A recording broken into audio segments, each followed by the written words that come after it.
السلام علیکم، کیسے ہیں آپ سب؟ میں بالکل ٹھیک ہوں، اللہ کا شکر ہے۔ انسان کو ہر حال میں اللہ کا شکر ادا کرنا چاہیے، اور شکر کرنے سے اللہ تعالیٰ خوش ہوتے ہیں۔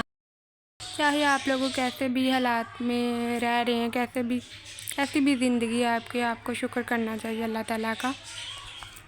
شکر کرنے والا انسان اللہ تعالیٰ کو پسند ہوتا ہے۔ انسان کو استغفار کرتے رہنا چاہیے، کسی بھی مصیبت میں ہو، کسی بھی مشکل میں ہو۔ استغفار کا لفظ ایسا لفظ ہے قرآنی، رسول اللہ صلی اللہ علیہ وسلم نے فرمایا، میرے دل پر غبار سا چھا جاتا ہے تو میں اس کیفیت کے ازالے کے لیے ایک دن میں 100 بار اللہ سے استغفار کرتا ہوں۔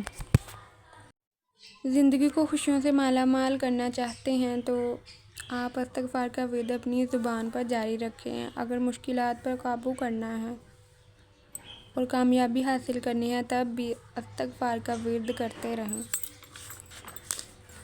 استغفار کرنے سے دل ہلکا محسوس ہونے لگتا ہے، بے چینی ختم ہو جاتی ہے۔ استغفار سے جسم سے بیماریاں ختم ہونے لگتی ہیں۔ حضرت عبداللہ بن عباس سے مروی ہے کہ حضور پاک صلی اللہ علیہ وسلم نے فرمایا، جو شخص پابندی کے ساتھ استغفار کرتا ہے، اللہ تعالیٰ اس کے لیے ہر غم سے نجات اور ہر مشکل سے نکلنے کا راستہ بنا دیتا ہے۔ انسان نے سوچا بھی نہیں ہوتا، اللہ تعالیٰ استغفار پڑھنے سے آپ کی وہاں سے اس جگہ سے مدد کر دیتا ہے جہاں سے آپ سوچ بھی نہیں سکتے تھے، اور اللہ تعالیٰ آپ کو وہاں سے عطا کرتے ہیں جس کا آپ نے کبھی گمان بھی نہ کیا ہو۔ استغفر اللہ ربی من کل ذنب واتوب الیہ۔ اس آیت کا ترجمہ یہ ہے کہ میں بخشش مانگتا ہوں اللہ سے جو میرا پروردگار ہے، ہر گناہ اور اس کے حضور توبہ کرتا ہوں۔ آپ کو پتہ ہے استغفار کرنے کی توفیق بھی کسی انسان کو ملتی ہے۔ انسان دنیا کے کاموں میں اپنی زندگی میں اتنا مصروف ہو گیا کہ استغفار کرنے کا بھی ٹائم نہیں ملتا۔ انسان گناہوں سے پاک صاف ہوتا جاتا ہے۔ اگر انسان کمزور ہے تو طاقتور بن جاتا ہے۔ ایسے انسان کو ہمت ملتی ہے جو استغفار پڑھتا ہے۔ اگر انسان پریشان ہے تو اسے وہ ہدایت پا لیتا ہے۔ بے چین دل کو راحت ملتی ہے، سکون ملتا ہے، انسان کے دل کو قرار نصیب ہو جاتا ہے۔ رسول اللہ صلی اللہ علیہ وسلم کے بعد ہمارے لیے سب سے بڑی امان استغفار ہی ہے۔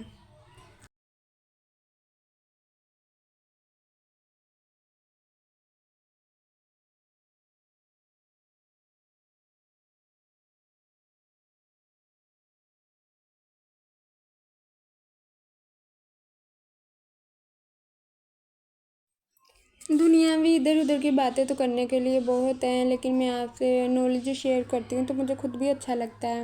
میں چاہتی ہوں اگر کسی کو نہیں بھی پتہ تو اس سے بھی پتہ لگ جائے، کیونکہ بہت سے لوگ ہوتے ہیں وہ ایک دوسرے سے پوچھتے ہیں کہ کیا استغفار ہی ورد کی طرح کرتے رہنا چاہیے، کیا استغفار کو وظیفہ کی طرح پڑھتے رہنا چاہیے؟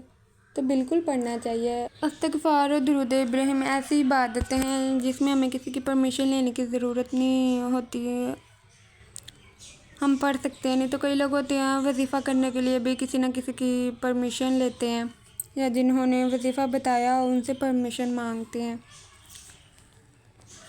لوگ ایک دوسرے سے پوچھتے ہیں، بلکہ میں خود بھی پوچھتی ہوں کہ کیا استغفار کرنے سے حالات بدلتے ہیں؟ تو بالکل بدلتے ہیں۔ استغفار کرنے سے حالات بالکل بدلتے ہیں۔ ظاہر ہے جب انسان استغفار کرتا ہے اس کے گناہ کم ہوتے جاتے ہیں اور اللہ تعالیٰ اس انسان سے راضی ہوتے جاتے ہیں۔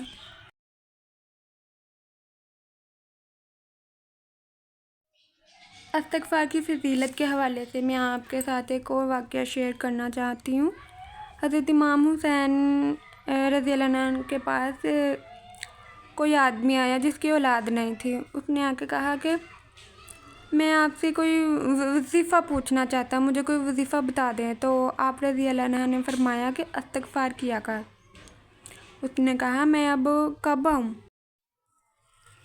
تو امام حسین رضی اللہ تعالیٰ عنہ نے اس آدمی سے کہا کہ اب تم تب آنا جب تمہارے 10 بیٹے ہوں گے، 1 نہیں 2 نہیں، پورے 10۔ تو امام حسین رضی اللہ عنہ کے پاس میرے معاویہ کھڑے تھے کہ انہوں نے کہا اتنا بڑا دعویٰ. تو امام حسین رضی اللہ عنہ نے فرمایا ہاں میں نے کہہ دیا ہے نا تو اب اللہ خیر کرے گا. پھر بہت وقت گزر گیا، بہت سال گزر گئے. وہ آدمی اور امیر معاویہ کے ساتھ امام حسین رضی اللہ عنہ کے پاس آیا اور کہنے لگا اللہ کے فضل سے میرے 10 ہی بیٹے ہیں ماشاء اللہ. تو جب وہ آدمی چلا گیا تو حضرت امام حسین رضی اللہ عنہ سے امیر معاویہ نے کہا کہ آپ نے یہ بات آپ کی تو سچ ثابت ہو گیا، مجھے بھی یہ بتائیں کہ یہ وظیفہ آپ نے کہاں سے لیا ہے. تو حضرت امام حسین رضی اللہ عنہ کہنے لگے قرآن سے لیا ہے، سورہ نوح کی آیت نمبر 10، 11 اور 12 پڑھو. استغفار کے کرشمے، فائدے، معجزات، فائدے ہی فائدے ہیں، بے شمار فائدے ہیں، جتنے بھی کہہ لیں آپ کم فائدے ہیں. اس لیے ہمیں استغفار کو اپنی زندگی کا معمول بنا لینا چاہیے. جب ایک بار حضرت نوح علیہ السلام کے زمانے میں ان کے قوم پر قحط آ گیا تھا، فصلیں تباہ ہو گئی تھیں، تو لوگوں نے آپ علیہ السلام کے پاس آ کے پوچھا کہ ہمیں بتائیں کہ اب ہم کیا کریں. تو آپ نے فرمایا کہ اب آپ اپنے رب سے استغفار کریں، کیونکہ وہی ہے جو انسان کے گناہ معاف کر سکتا ہے. بے شک اللہ تو بخشنے والا ہے. اللہ تعالیٰ ہمیں بھی بخش دے، اللہ تعالیٰ ہمارے گناہ بھی معاف کر دے، اللہ تعالیٰ ہماری غلطیوں کو بھی معاف کر دے. آمین. اللہ حافظ.